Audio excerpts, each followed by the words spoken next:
Es para mí una gran bendición poder compartir la lección número 7 acerca de límites, en la que desarrollaremos el tema límites, principios espirituales. Para hacerlo en concordancia con nuestro proceder en toda esta serie, repasaremos brevemente la lección de la semana pasada. En aquella ocasión, lo primero que vimos fue que las emociones no se negocian.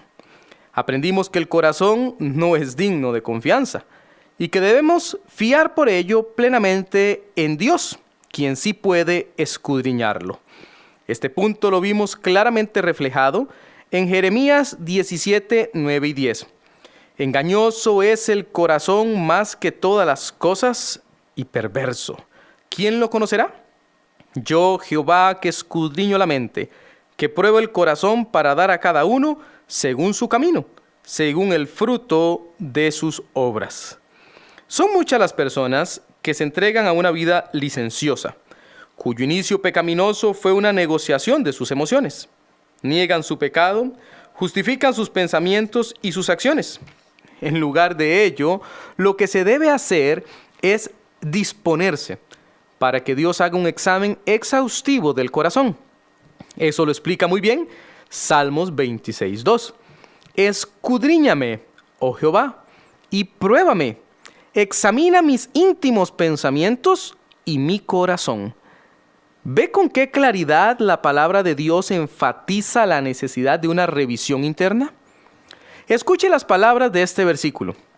Escudriñame, pruébame, examina. Es muy evidente la necesidad que tenemos los hijos de Dios de ser constantemente revisados. Pero hay algo más. ¿Prestó usted atención a qué es lo que debe ser examinado? Los íntimos pensamientos y el corazón. En efecto, hay cosas que mantenemos muy guardadas. Son privadas, íntimas, que no le revelaríamos a nadie. Ahí es donde necesitamos que el Señor ingrese. Que se genere en nosotros el deseo de enfrentar y no de negociar. Enfrentar nos llevará a la convicción de confesar y de separarnos del pecado. Dice la Biblia nuevamente en 1 de Juan 1:9. Si confesamos nuestros pecados, Él es fiel y justo para perdonar nuestros pecados y limpiarnos de toda maldad. Eso será solo si confesamos nuestros pecados. Pero también en Proverbios 28:13 nos vuelve a decir: el que encubre sus pecados no prosperará, mas el que los confiesa y se aparta alcanzará misericordia. La solución no es encubrir los pecados. Vimos que esta convicción nace del examen interno, y ese examen interno solo será posible por medio de la Biblia misma, como nos lo dice Hebreos 4:12.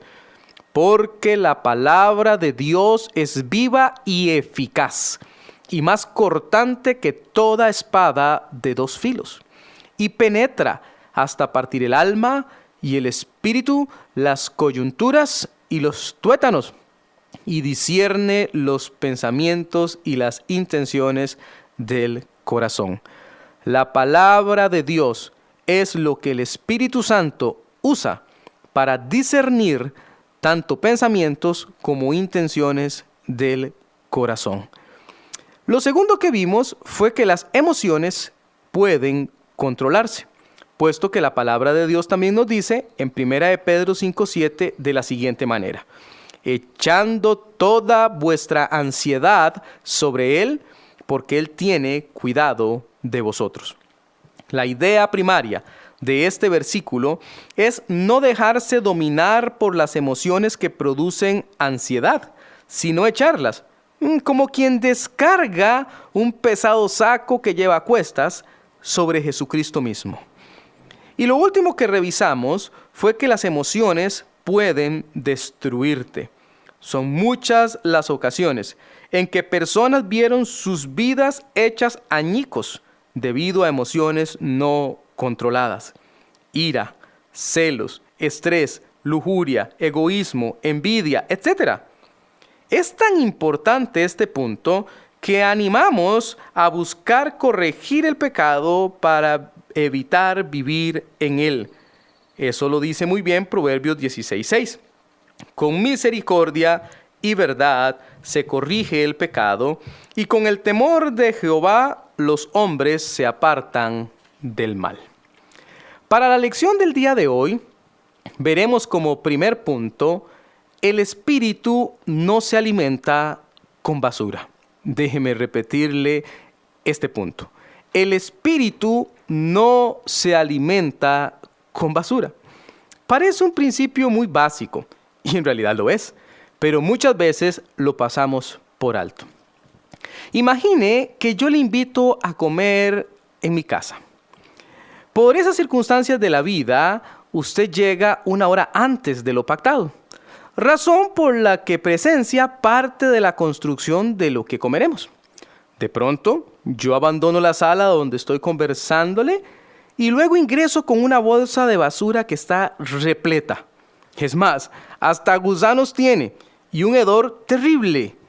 La llevo hasta donde está mi esposa y saco de ella unas cuantas verduras que desechamos hace algunos días. Para su sorpresa, mi esposa las toma y las incorpora al platillo que está preparando. Después de ver esto, ¿comería usted con nosotros? Estoy completamente seguro que no. No obstante, somos menos cuidadosos en torno a lo que comemos cuando vamos, por ejemplo, al televisor, al periódico, a la internet, etc. Literalmente, ingerimos la basura de este mundo y luego nos preguntamos por qué nos cuesta tanto tener una buena relación con Dios. Lo malo de la dieta del mundo es que tarde o temprano uno puede terminar amándola. Vea cómo lo dice la palabra de Dios en 1 de Juan 2:15 al 17. No améis al mundo, ni las cosas que están en el mundo. Si alguno ama al mundo, el amor del Padre no está en él. Escuche esto, porque todo lo que hay en el mundo, los deseos de la carne, los deseos de los ojos y la vanagloria de la vida, no proviene del Padre, sino del mundo. Y el mundo pasa y sus deseos, pero el que hace la voluntad de Dios permanece para siempre. ¿Lo pudo escuchar? Todo. Nada se escapa. Lo que busquemos del mundo nos hará daño. Es basura y debemos desecharla. Vivamos con este principio básico y tendremos vidas espirituales fuertes. Cuídese, no coma la basura del mundo. Aliméntese con los recursos que Dios le ha dado, la lectura bíblica, la oración, la congregación constante. Es muy importante lo que uno come espiritualmente. Lo segundo que vamos a revisar es también muy importante, y es lo siguiente. El espíritu necesita de Dios. Cada hijo y cada hija de Dios crece, se desarrolla, pero esto ocurre porque se encuentra adherido al Señor. Juan 15:5 lo explica de una muy buena forma, por medio de una comparación.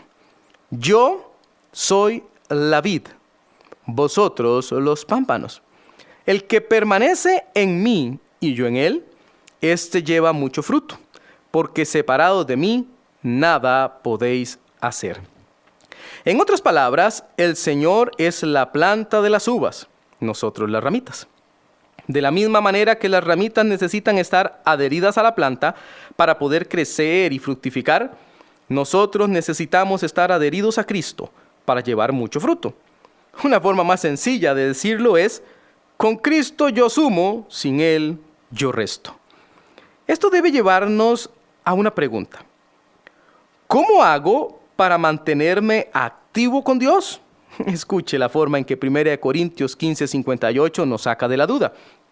Así que, hermanos míos amados, estad, escuche cómo, firmes y constantes, creciendo en la obra del Señor siempre, sabiendo que vuestro trabajo en el Señor no es en vano.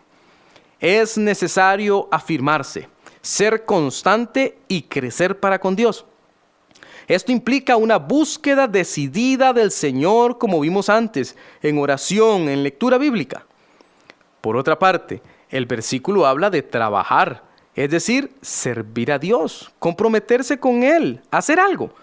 La iglesia local, por cierto, es un excelente lugar para ejercer los talentos y dones que Dios ha puesto en cada uno. La necesidad de Dios debe llenarse con Dios. Ningún otro sustituto funciona. Por último, veremos que el Espíritu tiene fruto. Recordemos que cuando una persona acepta a Jesús como Salvador, el Espíritu Santo viene a morar, a vivir en esa persona.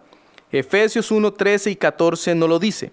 En Él también vosotros, habiendo oído la palabra de verdad, el evangelio de vuestra salvación, y habiendo creído en Él, mire el resultado, fuisteis sellados con el Espíritu Santo de la promesa, que es las arras, esa palabra significa principio, de nuestra herencia, hasta la redención de la posesión adquirida para alabanza de su gloria. El Espíritu Santo, desde el primer momento, empieza a dar fruto, que evidencia que ha habido un cambio.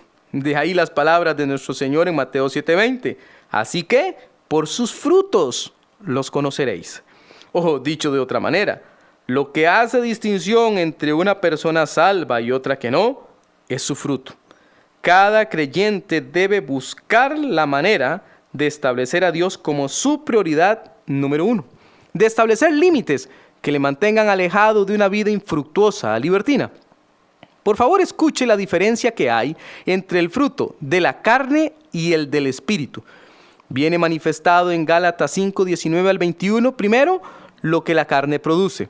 Y manifiestas son las obras de la carne, que son, aquí va la lista: adulterio, fornicación, inmundicia, lascivia, idolatría, hechicerías, enemistades, pleitos, celos, iras, contiendas, disensiones, herejías, envidias, homicidios, borracheras, orgías y cosas semejantes a estas, acerca de las cuales os amonesto, como ya os lo he dicho antes, que los que practican tales cosas no heredarán el reino de Dios. Cuidado, mucho cuidado con creer ser salvo y no tener los frutos de alguien que es salvo. Ahora, por favor, deténgase un instante para ver el fruto del Espíritu.